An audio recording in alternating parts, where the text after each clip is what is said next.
In the webinar you are about to watch, myself and Dave Betcher are talking all about why sales math broke. What happened to the sales funnel that we knew? It used to be so predictable. We used to know what would happen if we put X in the top, Y would come out. Is that the right order? I think so.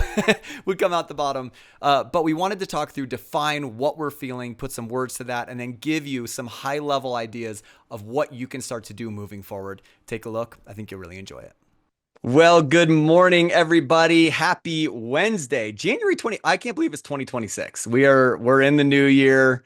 It's crazy. I know a lot of you are in like feet of snow, depending on where you're located at. So Dave and I were just talking about, we're in colder areas, but have dodged the most insane elements. So thank you for being here, regardless of where you are, regardless of what's going on in your world.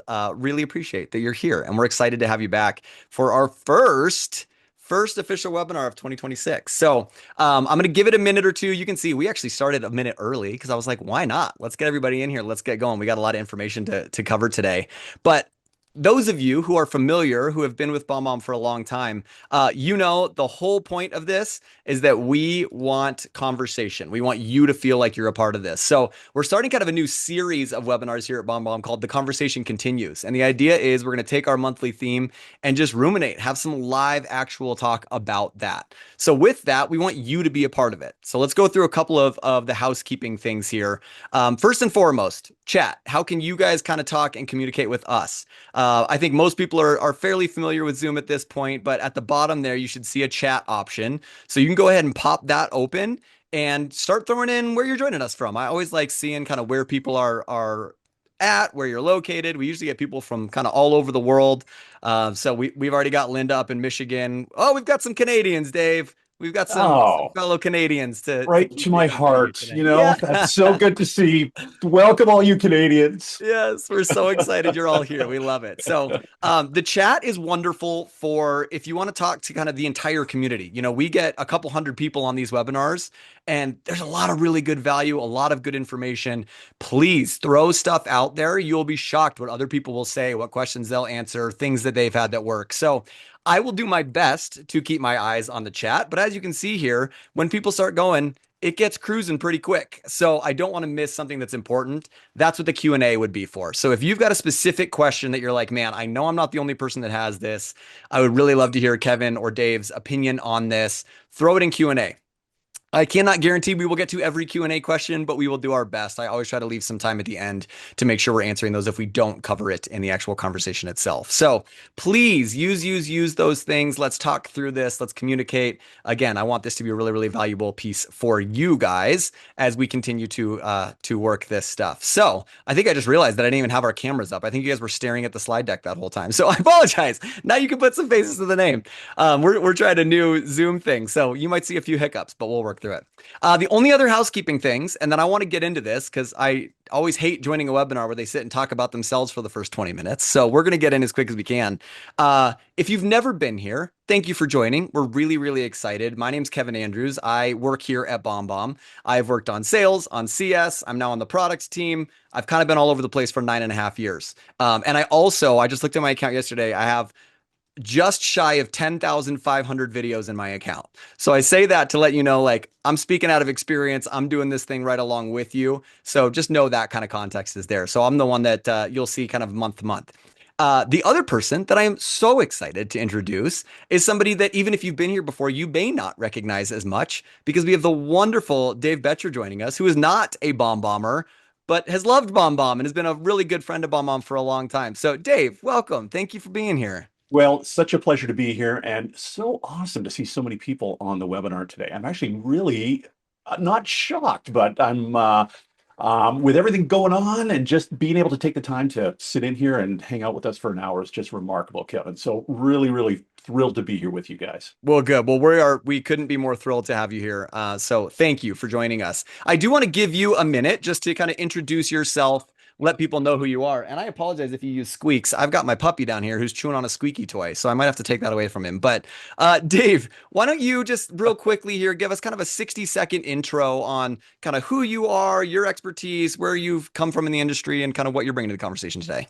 Awesome, Kevin. Well, I am the founder, it's a creative name, of the Better Consulting Group, and we are a CRM consulting agency. And that sounds like, how does anybody get into that realm?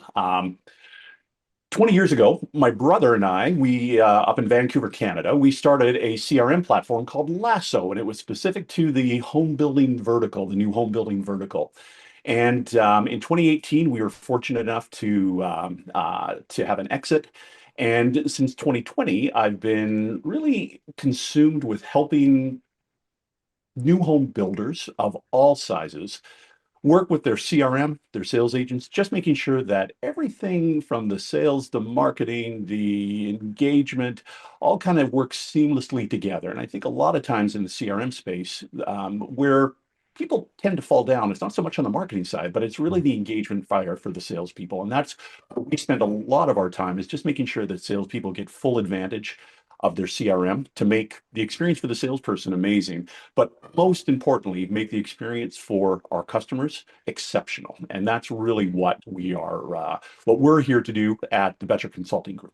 Well, I love that. And honestly, that is why you're here. That ties so directly into some of the things we're discussing today. So, couldn't be more excited to have your experience, your perspective, all the things you're going to bring into this. I already saw we've got Austin who's like, love Lasso. So, we've already got some Lasso fans here. So, Dave, you're already getting some love and some shout outs as we got to Fabulous. jump into this more and more. So, Love. one quick thing that I know will be asked, I see it in chat every time we host these. We are absolutely recording this. So know that we will be recording this. We will send this out to you as well.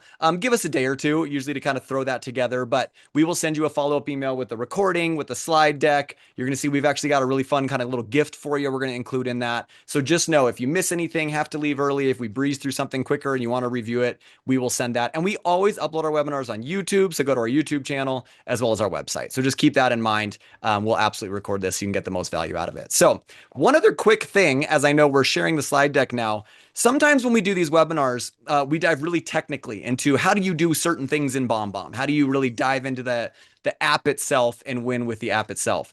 I want you to know today is going to be a little bit more high level. We're going to be talking about video. We're going to be talking about BombBomb, but we're not going to be diving into the nuts and bolts of how you do that from a technical standpoint. So I just want to say that because every time we get some questions, it's like, oh, I thought you were going to walk through this. If that's what you're here for, you still should stick around. We got a lot of value, but we're not going to dive into that quite as much today. So what are we going to dive into? Well, I'm so glad you asked. Thank you. Here's kind of our agenda today. So we're talking about, the title of this is The Death of the Funnel. How many of you can raise hands, you can throw it in chat. How many of you all are familiar with the existing sales funnel, kind of the marketing sales funnel? Probably most of us. We've seen that. It's been around for a really long time. We're really familiar with it. But unfortunately, we're finding a lot of people are starting to ask these questions of, I'm doing the same things, I'm doing the activities. Why isn't it bearing the same fruit? Why do I feel like the math is broken and isn't working right? Well, if you've been asking that question, you're not alone. That's exactly why we're talking today. So what we want to do is we want to really map out the existing funnel, set a nice level set so that everybody understands exactly what we're talking about. We're using the same terminology, the same language. And then we want to start talking about what changed, not only with the funnel itself, but the world. Because there's a lot of external factors to that, and why that existing funnel isn't fitting with some of those changes. And then we're going to dive into kind of finish it off with what is actually driving deals now. What can you start to do? How can you adjust with these changes so that you're not just left kind of floundering in that? So, Dave, is there anything, as I know you and I have had several conversations about that, anything additional context wise that you're just kind of going like, oh man, this is the heart and soul of what we're going to talk through today? Well, I'm so fixated on kind of removing the funnel type of methodology within my client base. And it's very difficult to do because that's what we're trained on. Companies are built on that, on training on how to convert a sales funnel. And removing people from that type of methodology is a very challenging proposition because we are so embedded with a sales funnel. However, the sales funnel doesn't work anymore. The sales funnel is a broken type of methodology. And we'll talk a lot about that today too, in terms of other kind of elements that will define a much more realistic approach to how customers are shopping now and kind of meeting customers when they are engaging, right? And that's really what we'll be talking about. Yeah.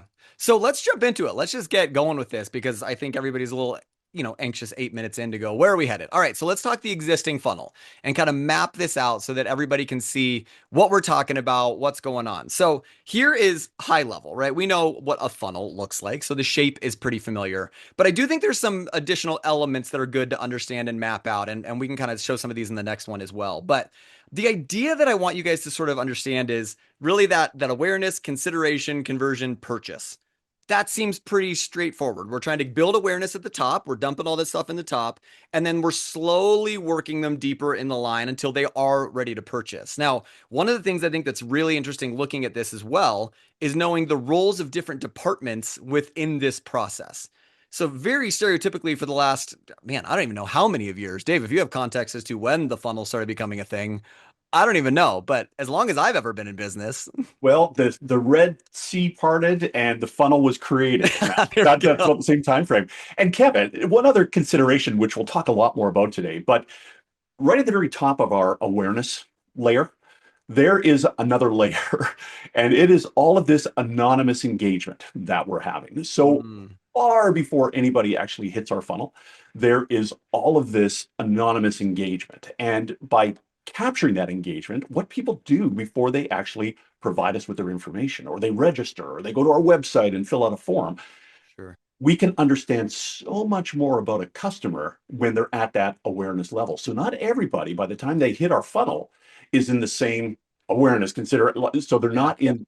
But prior to that, there's this layer right above, which is this huge layer of all of this engagement that people having with our website, with our landing pages, with our blogs, with our probably not our emails yet because they're still anonymous, but all of our social, right?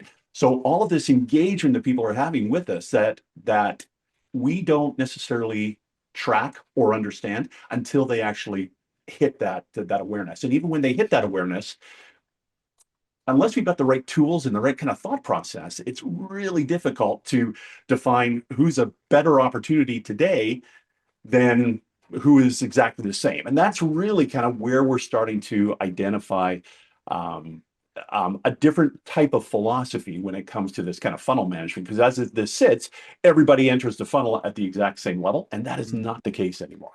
Yeah, it's interesting. I don't remember the exact number, and I'm not somebody who's going to try and fake a stat for you, but I remember hearing one time how many times we are like how many notices of products we have on a daily basis, how many times we're marketed to that we don't even realize, right? Driving past a billboard or, walking through the grocery store, I think is a perfect example. How many different products and brands and things. It was hundreds of those little triggers throughout the day, right? And those are probably some of those anonymous theses that are thought through from the company and brand perspective, of course, Yeah. but we don't even realize we're bringing all that in.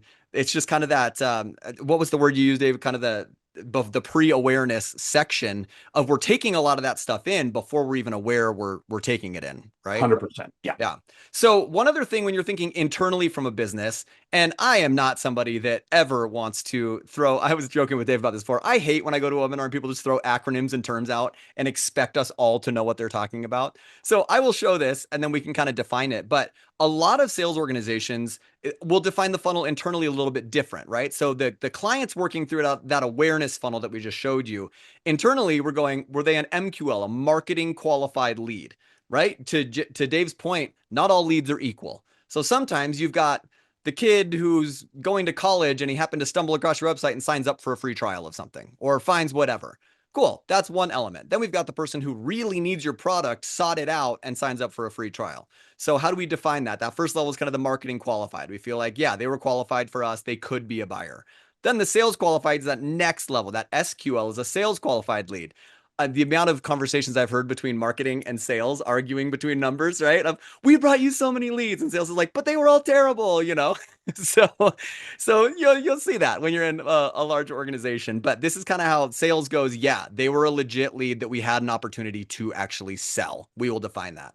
And then we're getting into the sales process and kind of going down there. So I like the element at the top there. You can see it's moving, but thinking about some of those elements that Dave was talking about, how were we building the awareness? The broadcast and print media is a great one. That was very traditional, television, radio, newspapers, magazines, commercials, all those things.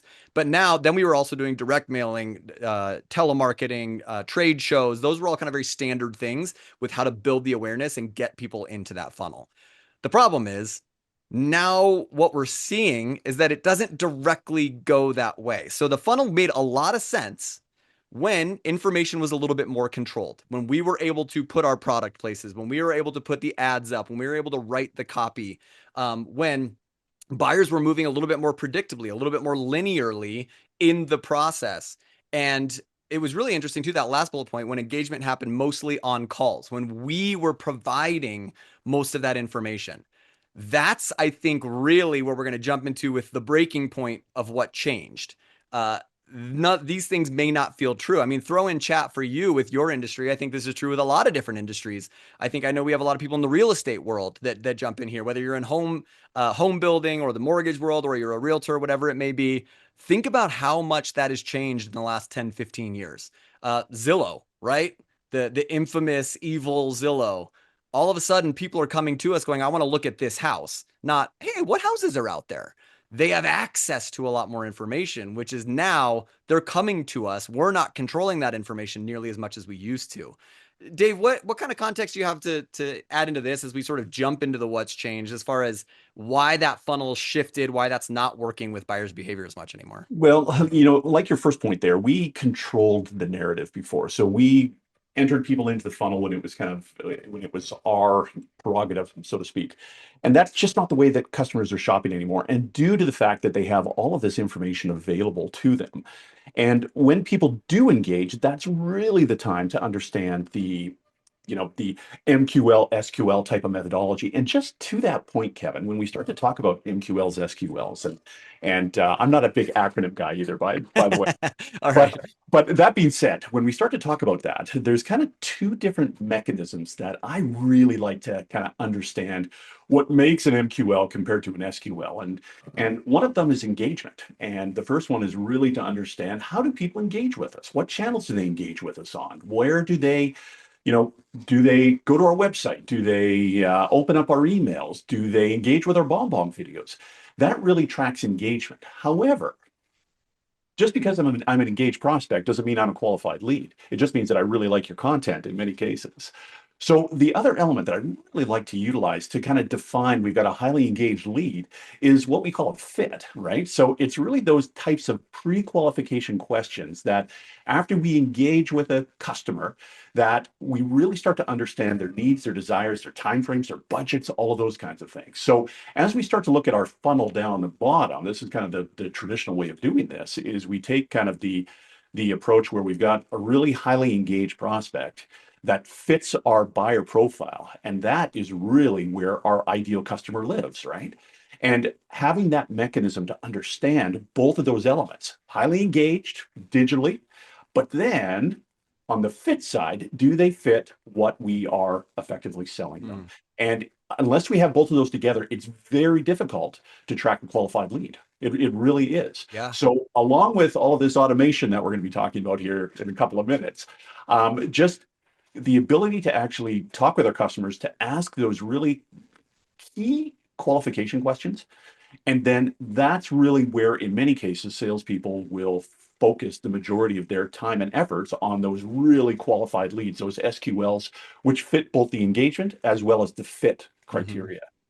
Well, and I think as we dive into kind of what changed here, Dave, I think what's interesting is we've sort of mapped this out. So I'm not going to spend a ton of time on these, but that we've talked about that buyers aren't linear anymore. It used to be really interesting. You could dump, 100 buyers in a lead. You knew X percentage were going to come to this level, X percentage were going to go down.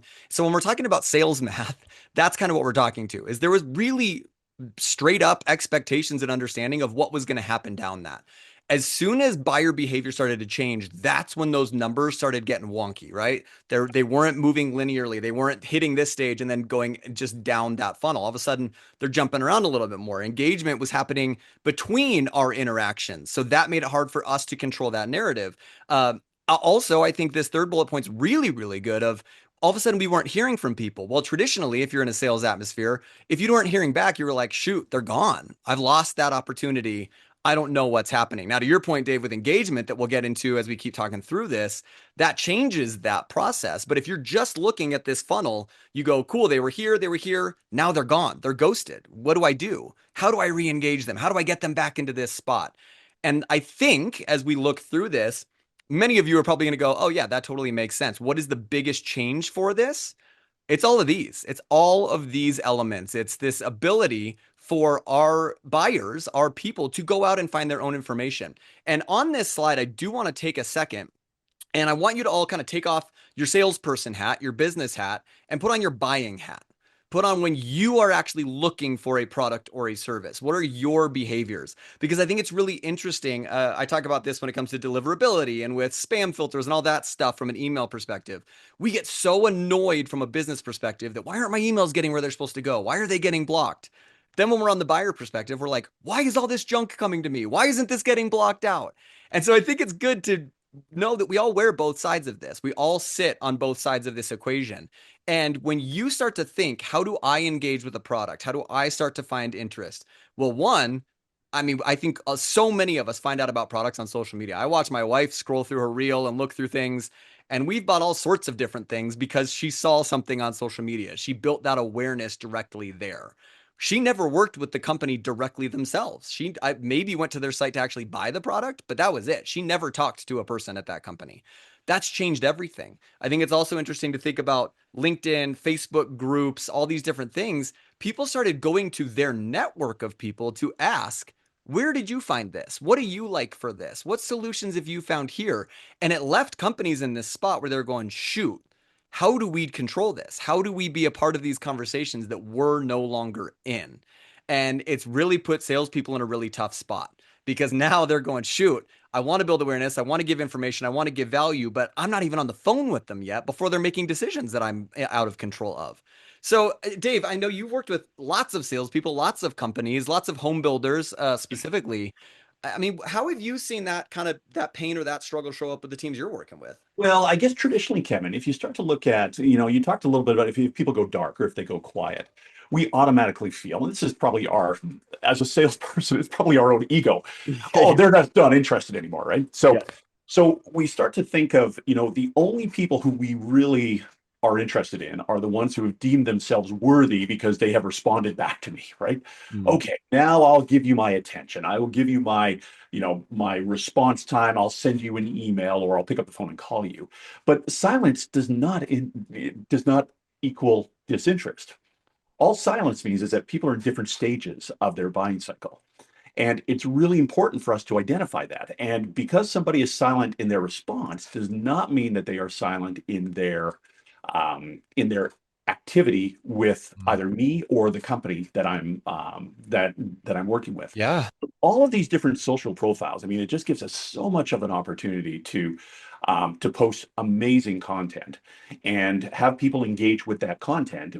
But the other really important part of this is we have to have tools that allow us to understand who is engaging with us across all of these different Mm. elements, whether it's social elements, it's our website, email. What do we do with all of this information that people are telling us about their interests? And then how do we kind of capture it, group it together, and really give my salespeople a defined mechanism for following up with the people who are really worthy? And all of these different social sites give us the ability to, possess great content and Mm. engage with a lot of different people.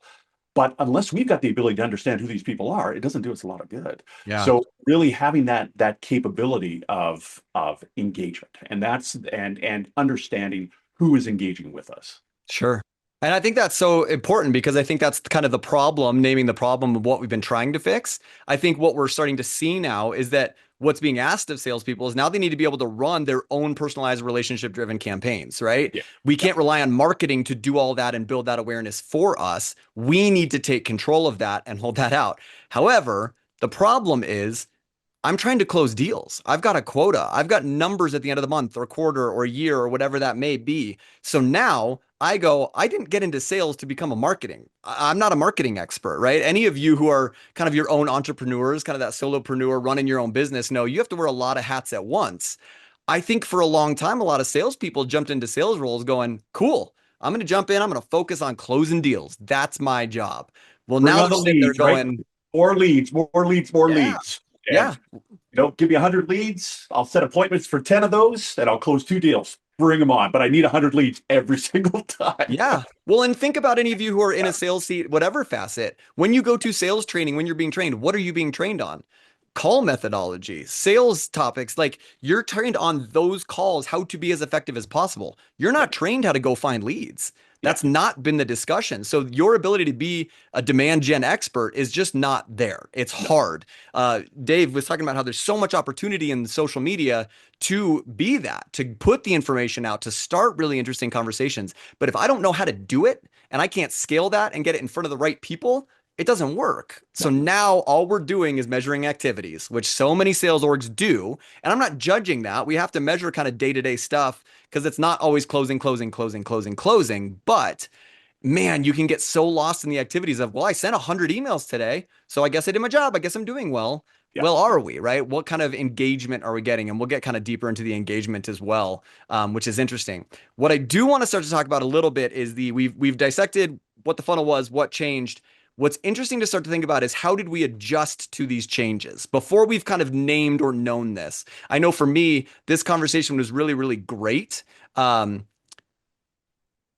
In really opening the door for me to kind of put words to feelings I had. Was trying to understand, like, we all know the sales math doesn't work. We all know that we're feeling broken. Things aren't panning out the way that we thought they would.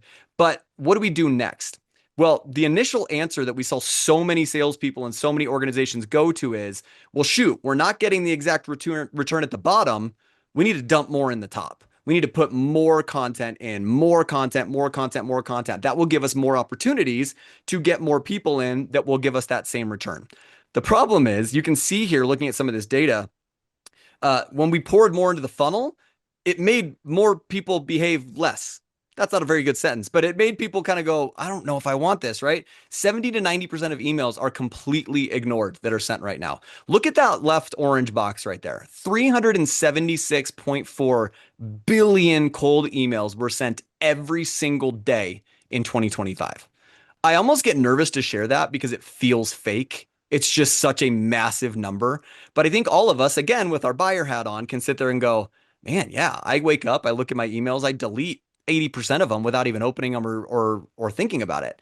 And some of them are things that I honestly even signed up for. I don't know if you have that, Dave, but like I sign up for certain products or I like certain things. And then all of a sudden it's like, guys, I don't need an email every single day from you about whatever it may be, like you get overwhelmed, even if I opted into that, let I, alone the ones that we didn't opt into and those sort of things. So yeah. it's interesting to think companies responded by dumping a lot more in, and it's not really helping, right? I mean, 2% of emails result in a sale right now. That doesn't feel super effective. That doesn't feel like something that's actually connecting with the people that we need in the way that they want. 2 to 3% click-through rates on emails. That's average right now. That's really, really low. 46% of reps are missing annual quota on a regular basis. Why? Because of all of this stuff. Everything changed, and we're trying to do more of the same activities to hope that fixes it. It's not fixing it. So now we're stuck in this position of going, what do I do next? How do I change this? And Dave, you talked about engagement. I think that quote you said about silence does not mean disinterest. I think I Yeah. changed the words a little bit, but that concept is so important. Having the tools to show you, just because I didn't get a reply back doesn't mean there isn't other activity going on. How do I measure that? How do I see that? I think what we've really compounded to with this dumping more in the funnel, all of these cold emails, is really two slides that I'll show you here. And then we can kind of talk about this and start to jump to the next stuff, Dave. 63% of buyers say that they trust a company less after receiving irrelevant or spam like outreach. Think about that for a second. How does that feel to you? Does that feel true to you as a buyer? Totally. Oh, Right? yeah, it totally does. And to your point, and I think we're all, once we sign up for a product and we are very excited about that product at the time. I mean, providing our contact information is a big deal. And if you think of the steps that we have gone through prior to providing our contact information, it's almost like providing a level of trust. Giving you my name, I've given you my email address for a Mm-hmm. 10% off coupon in many cases, right? Or free shipping. Mm-hmm. So I've given you a lot of information. And for the bombardment of content that I'm receiving back, so it's a very fine line of what I'm allowing my customer to kind of self acknowledge of about my product but throwing so much information down their throat on a daily basis, it just has such a negative contact to the consumer that so we really have to draw that fine line in terms of how much is too much and what are the mediums that we're utilizing to engage. And I think, looking at text messaging as an example, if we receive text messages every single day from the same company, that would just turn us off completely. And Yeah. fortunately, with email now, we have the ability to filter our email into different buckets. And in many cases, those consumer emails fall into a non-important type of bucket. So we're able to filter those somewhat.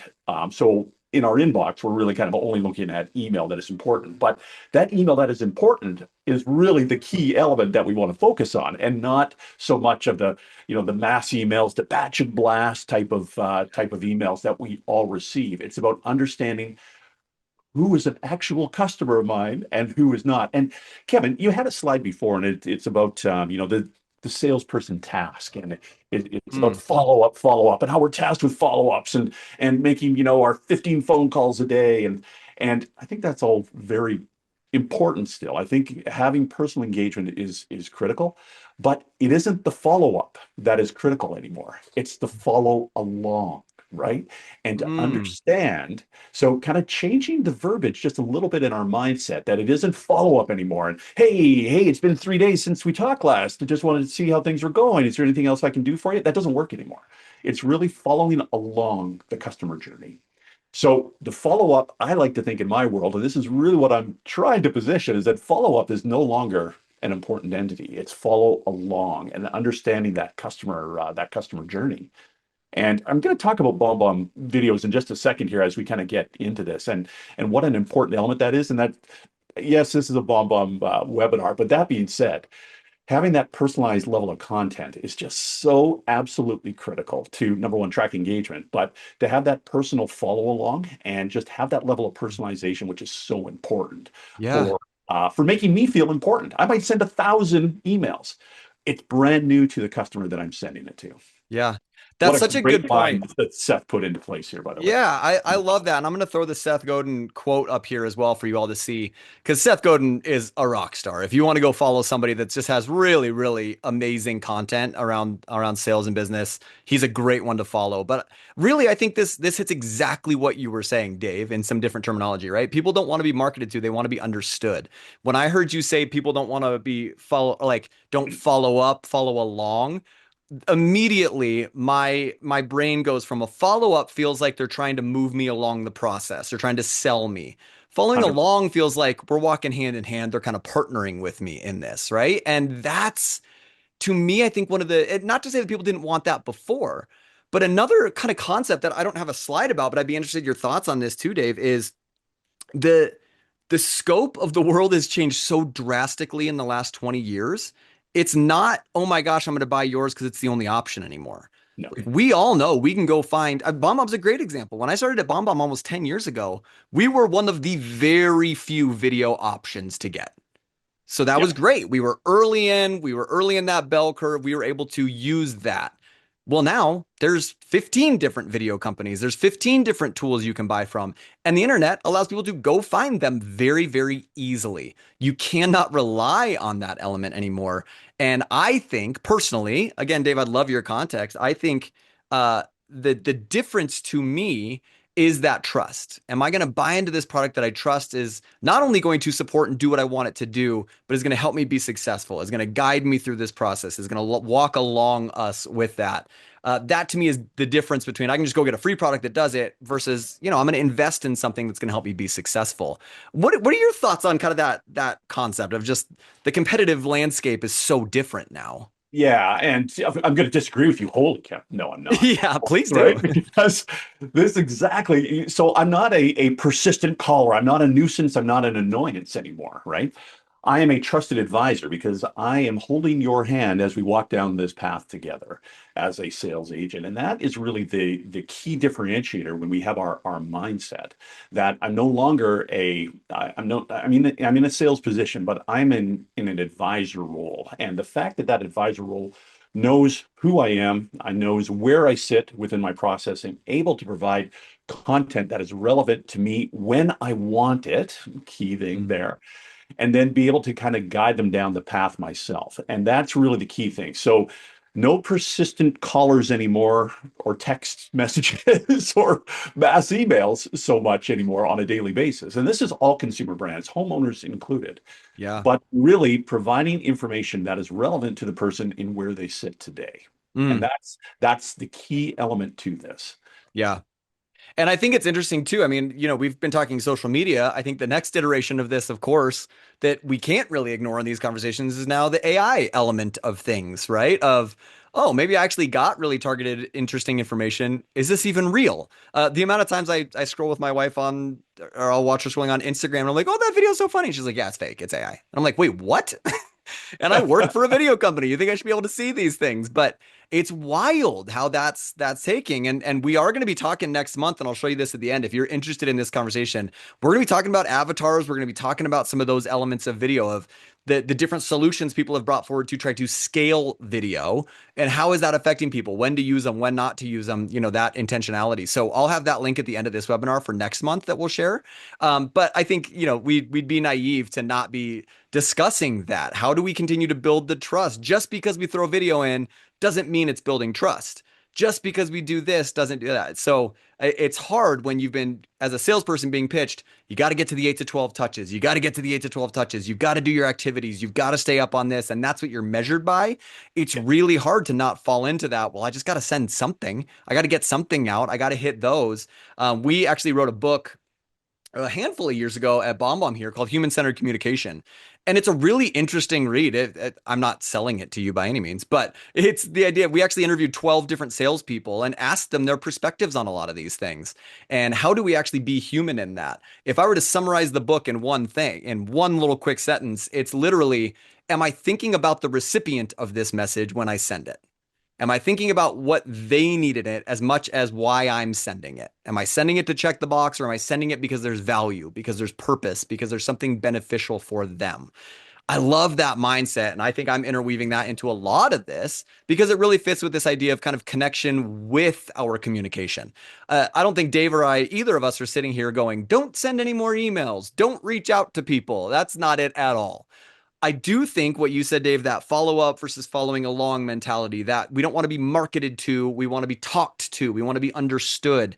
That to me is sort of this difference, is going, how do we see people where they're at? How do we listen to them? How do we understand them within our communication Yeah. so that when we're sending content, there's value there? Yeah. And I think it goes a lot with kind of the engagement stuff you were talking about before, Dave, right? Of paying attention to their engagement, having the tools and those sort of pieces to watch and read that. Yeah, it's exactly it. And one of the things about communication, right, is I love when people communicate with me personally. I just absolutely love it. However, that's not scalable.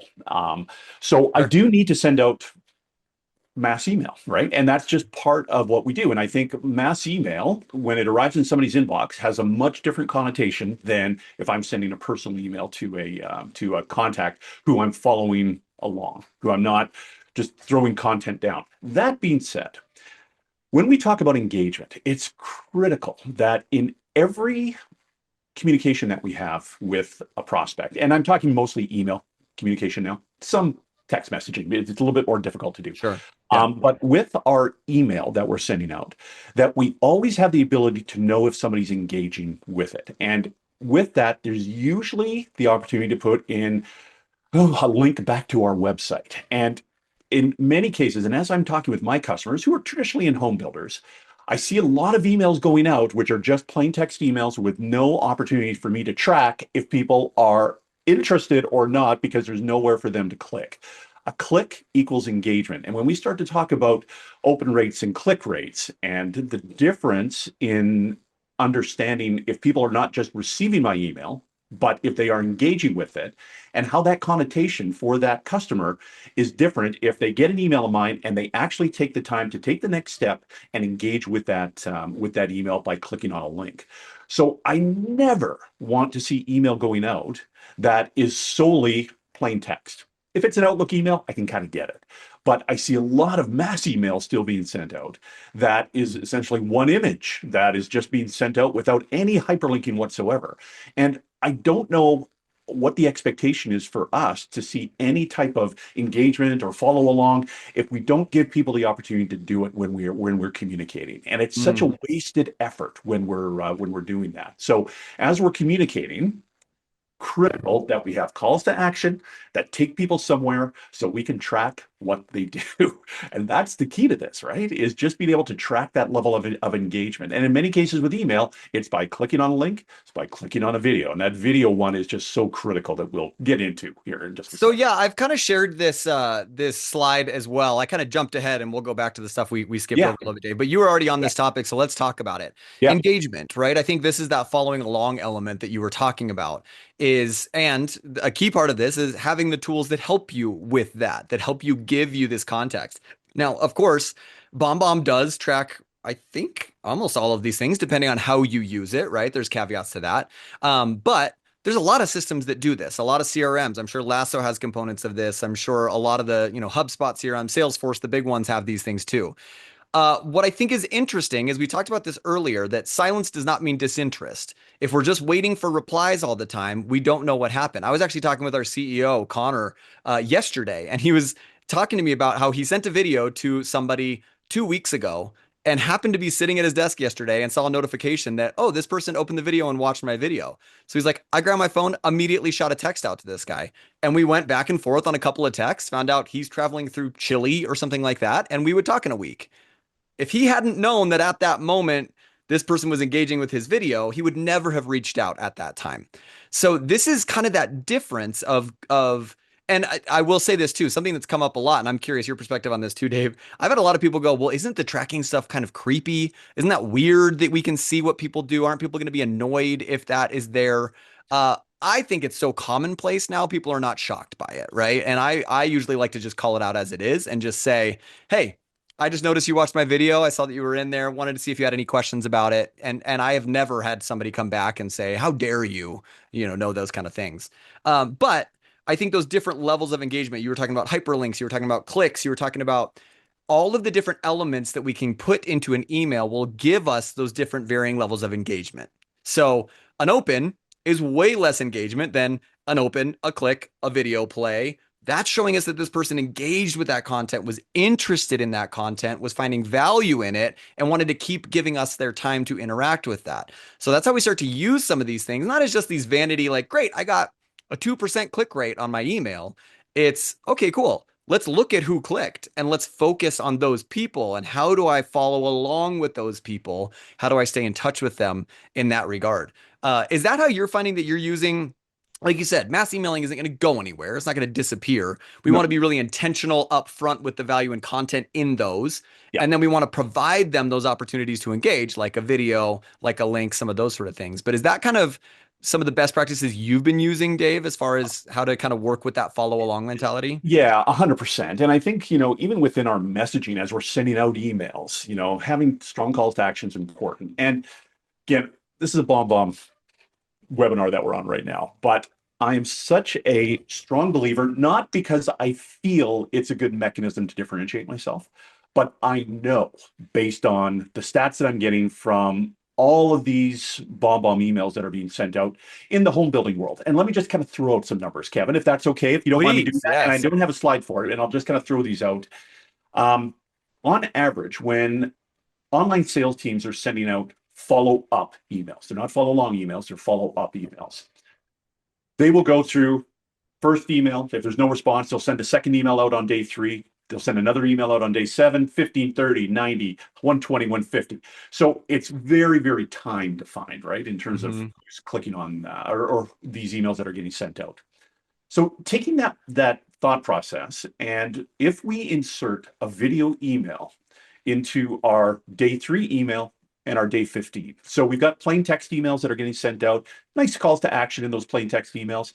They get between a 5 and 7% click rate. And click rate is really the only way that we can define if our email campaigns are being successful. Okay. Okay. Open rates, great, but there's so many varying factors in the different type of email client that you have or what you open it up on, that the only mechanism that we can really track success is how many people are clicking and engaging. Mm-hmm. When we start to look at video, we email, and even on a day three, so this is 3 days after somebody has initially engaged with it, we get an over 20% click rate on those day three emails. Okay, fabulous number. Love it. Okay, let's fast forward 3 weeks after somebody has been silent.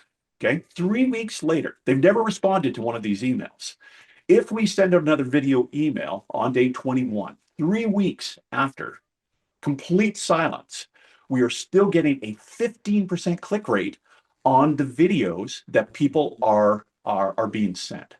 So these are follow-up emails, not follow along. These are follow-up emails. But even up to the point of 3 weeks after I initially engaged with you, I still get a 15% click rate compared to if I didn't have a video, an email, we get about a 2% click rate. It just exponentially Mm, increases the visibility of this customer. And then the other thing that I do, Kevin, and this is just me, I do let's hear it. a lot of HubSpot implementations right now, and we utilize what we call a lead score. Okay, and the lead score helps me identify with all of this different engagement that's happening, both on the fit side as well as the engagement side, like I talked before.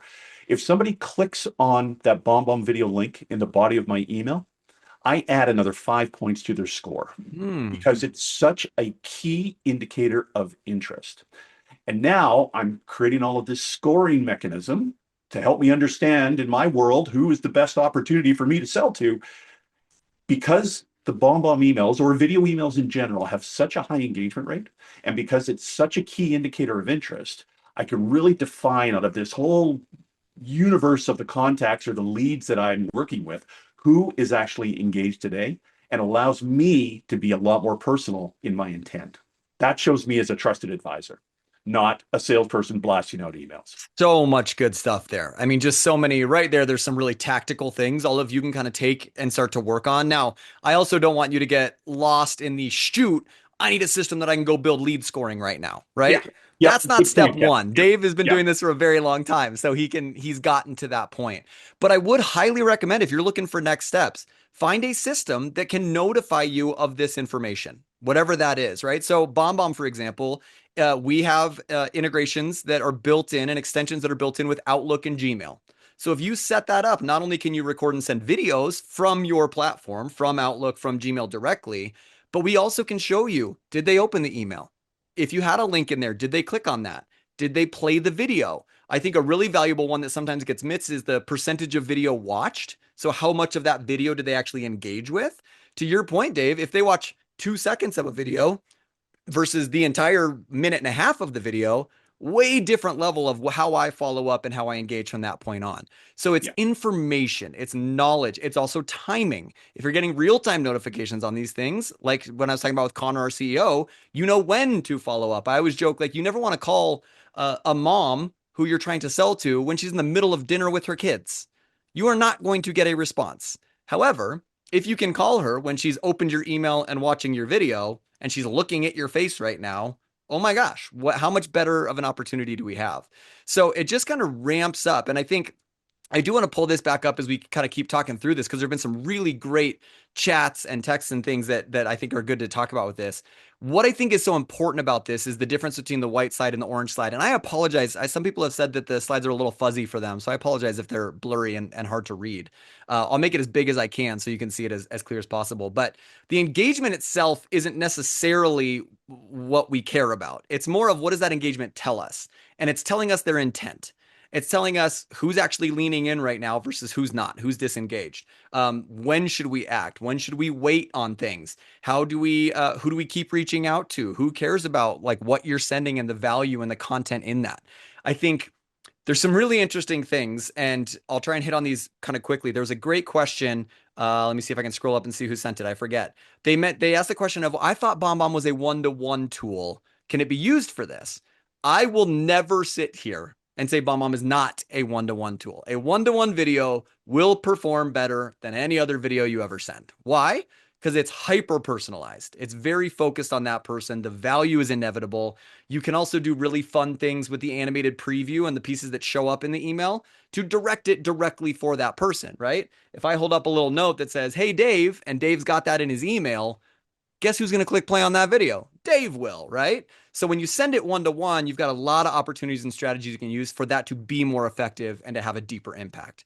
However, to Dave's point, it's hard to scale that. You've got to be really good at record, send, record, send, record, send to keep up with any sort of cadence. It doesn't mean you can't do it, but a lot of salespeople have so many different things they're juggling. That's not feasible with every message we want to send. That's where some of those follow up emails you can do what we call here at BombBomb is an evergreen video.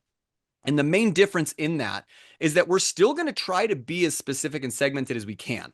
I'm not just going to blast a video out to 10,000 people. I saw a couple of different recommendations on chat there. Holly, you mentioned I try to keep it between 60 and 80 people. Somebody else had mentioned I try to keep it under 200 people.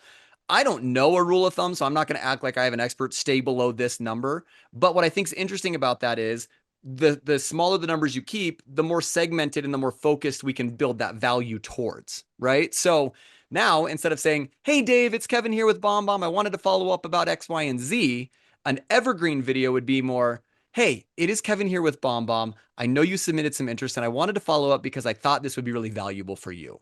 So I'm not naming someone specifically, but it's still me talking. You're still getting my eye contact. You're still getting the empathy, the tone, all those pieces that a video provides.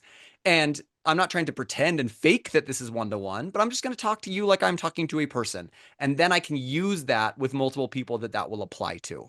So hopefully that sort of answers that idea and maybe get some different ideas going for those of you that asked that question. One to one, absolutely. But there are some really interesting ideas of how you can use it with larger send emails. We know, I mean, I've got stats galore on video consumption, how people are telling us they want to engage with video. Dave, the reason your click rates are so high is because they know there's a video in it and people want to watch videos. People want to engage that way rather than read long text, right? So it's great to hear your data and those stats and how that's being so effective in those messages.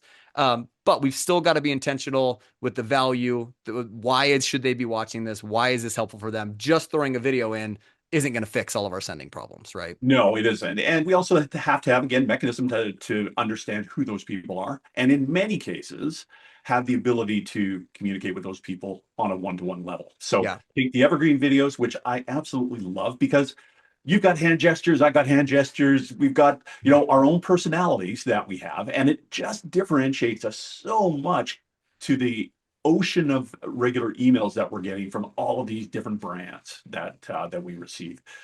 Yeah. It's critical and it's the differentiator for us. Yeah. And I think to that point, I jumped past this slide, but I want to go back to it because I do think this is a really critical component to how do we combat the fact that the funnel's not working anymore. We talked about getting the engagement is showing us the intent. So we need a tool, we need systems, we need processes to watch that rather than just expect them to fall linearly through this funnel. That's not happening anymore. So we need to be able to watch that engagement and learn the intent. I do also think step one to this, and Dave, you and I have been sort of dancing around this the whole time, but is again that human centered idea of are we communicating the way our recipients want to communicate? And I think there's different elements to that. One is where I have people all the time that are like, I've emailed this person 10 times and they're not responding. Well, why are we still emailing them? They're showing us they don't want to open their emails. Let's try something else. It's idea that the last bullet point there is an omni-channel approach. Use different channels. I've got some people that absolutely live in their email. I'm going to email them every time. I've got certain people that have, no joke, 35,000 emails in their inbox. My email is not going anywhere if I send it there, right? We're not getting into anything. So I'm going to look for maybe a LinkedIn, do a direct message there. Maybe I'm going to text message them. Maybe I'm going to shoot them a call. There's all sorts of different ways that we need to be curious and communicate where we know they live. If I know you're not in your email, sending you emails is just a waste of my time at that point. How we send it, how we communicate. You can see I've got video there, but there's a lot of different ways that you can analyze kind of how we're communicating. Of course, I'm a sucker for video. I believe in video. I think all of that context to what Dave was saying, the hand motions, the eye contact, the empathy, the tone of voice, all of the nonverbal parts of our communication really need to come through to build what is most important for somebody to choose you and make a buying decision. Trust. How do we build trust if they don't know who we are? How do they build trust if you're just a name in black and white text? That's difficult. That's why we used to fly all over the country. That's why I used to make deals on the golf course, make deals at dinner, That's why sales used to be done that way, because our communication has been face to face since the beginning of time. When we were cavemen walking around, the only way we could talk was face to face. Well, now we've got these tools, let's use them, but that doesn't remove that human need, especially in this crazy time that we are all living in. I've had several communications. Dave, you and I talked about it a little briefly. We're all feeling a little crazy and anxious right now. There's a level of anxiety that we are all just surviving on.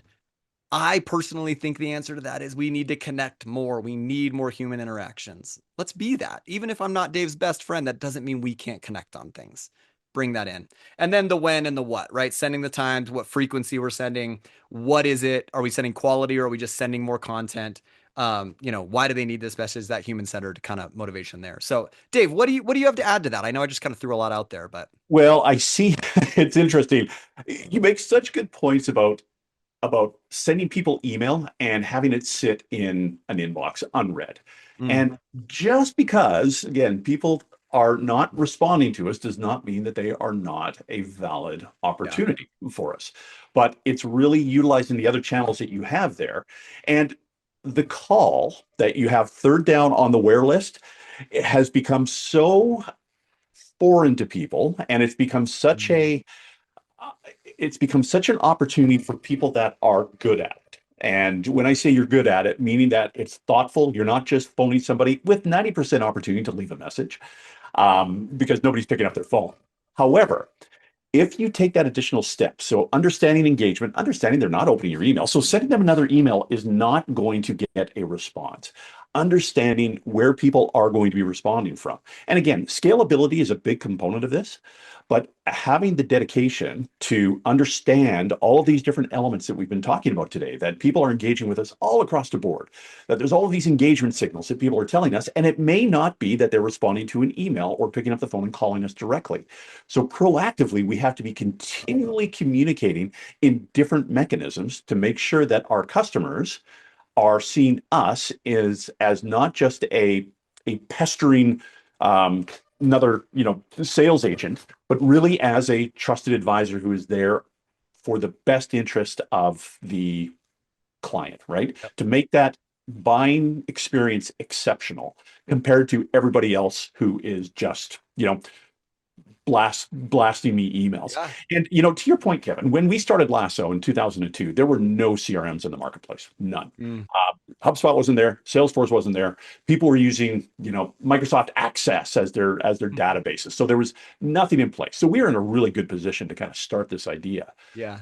As we progressed through the years, there have been hundreds of other CRMs in the marketplace. And what was the difference with Lasso in comparison to all of these other CRMs who came in? Maybe their price was better.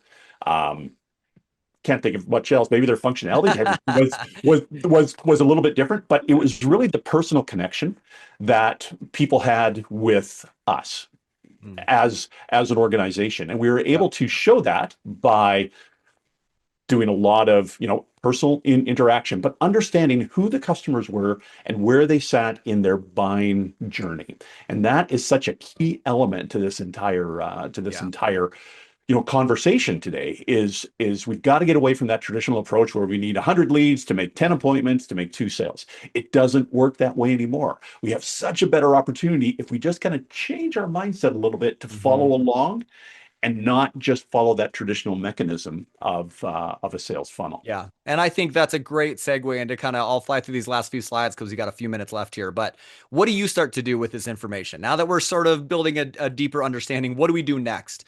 I think it's great. If we really simplify it, one, start asking questions. Who's engaging? What does that mean? What are they engaging with? When? Why? Where? Ask those questions. Be intentional with that. I don't care if you're sending larger send emails or individual emails. That doesn't give us any excuse or any reason not to be thoughtful with the content that we are sending. That's what people want right now. So ask those questions and then adjust. Actually listen to what we're hearing. Listen to the answers of that. Don't ask all the questions and then just send the same junk, send the same junk you've always been sending, right?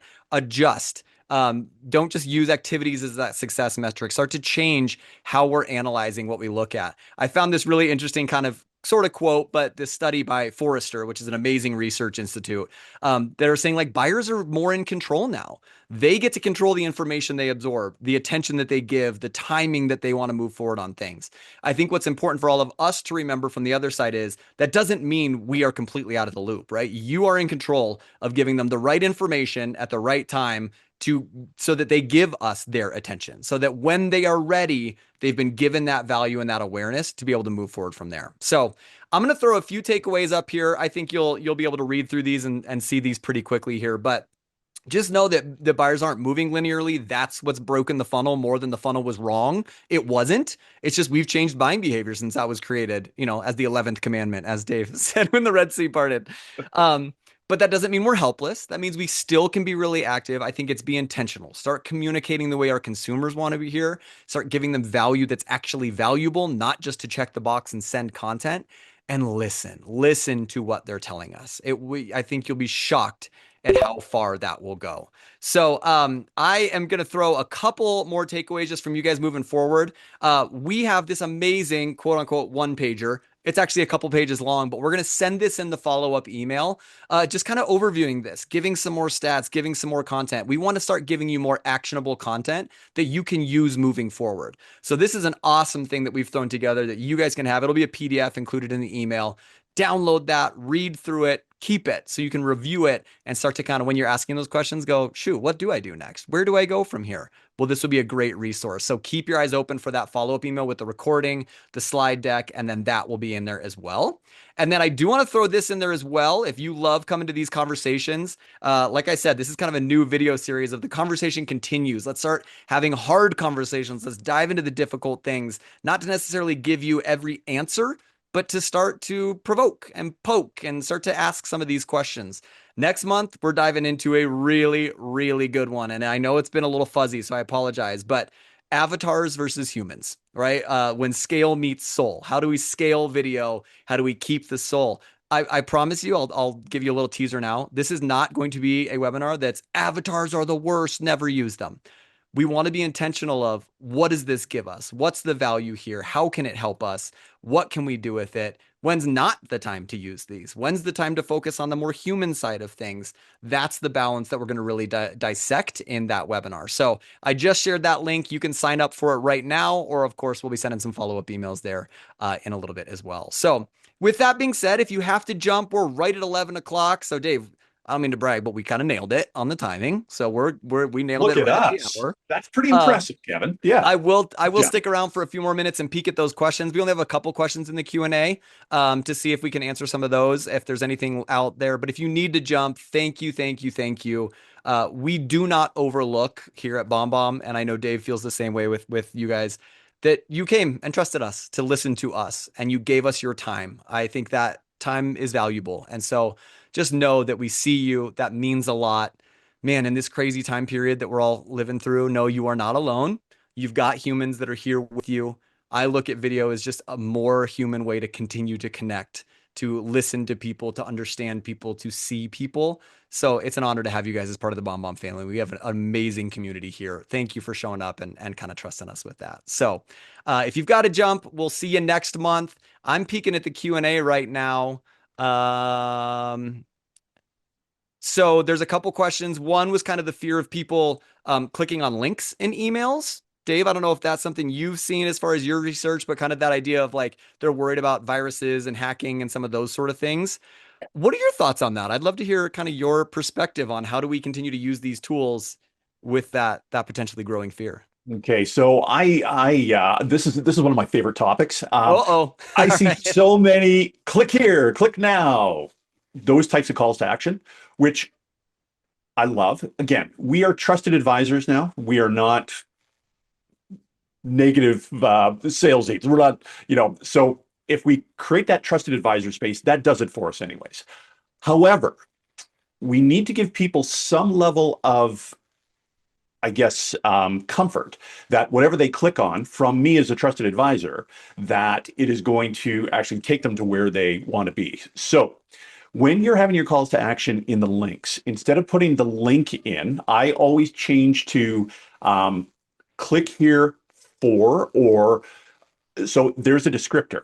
And the other thing is, if I'm including a document or something in the body of my email, I will always say click for PDF, and then I will always put the size of the document that people are going to be downloading, just to give them a little bit of an effect that this is not a 3 gig document that's going to take up all of their bandwidth on their wireless plan. I always tell them what type of document they're going to be downloading, as well as what the size is, and that way they can decide whether they open it up when they're in their car on their mobile plan, or they open it up when they're back in the office on their wireless. And it really has an impact just by taking that one extra step to describe what people are going to be clicking on. Don't just hammer the link in there. Always change the link to a nice strong call to action, but give a little bit of a descriptor in what people will be clicking on. And that will be the differentiator in many cases. But if you are sending a document as a link, always put the size of the document. This is a, That's so interesting. I've 45. never actually heard that. That's great. Oh, it's a huge difference. Yeah. Well, and I think same concept too with video. If you're putting videos in emails, we always say never just throw a video in and nothing else. You've always got to add text with it as well. One, it helps with deliverability, getting through spam filters and showing personalization. But two, it gives you that opportunity for yourself to kind of drive why the video should be played. So we'll have a sentence or two at the beginning, kind of above the video, that introduces, hey, name, if this is a one-to-one, wanted to reach out because of this. Here's why you need to click and watch the video. It gives them that context to know, oh, he's not trying to get me to go somewhere crazy. There Yeah. really is reason for this. There really is an opportunity and value there. It's going to increase your video plays right there, but it Yeah. also helps alleviate some of that nervousness and fear. And Kevin, I will say, and not just for BombBomb emails, if we're putting video, like if we're linking a video to, or if we got a call to action that is linking to like a YouTube video or something like that, I always like to take a screenshot of the YouTube page itself Oh, with the navigation buttons on the bottom as well, if I can, and I could do this in Canva all day long.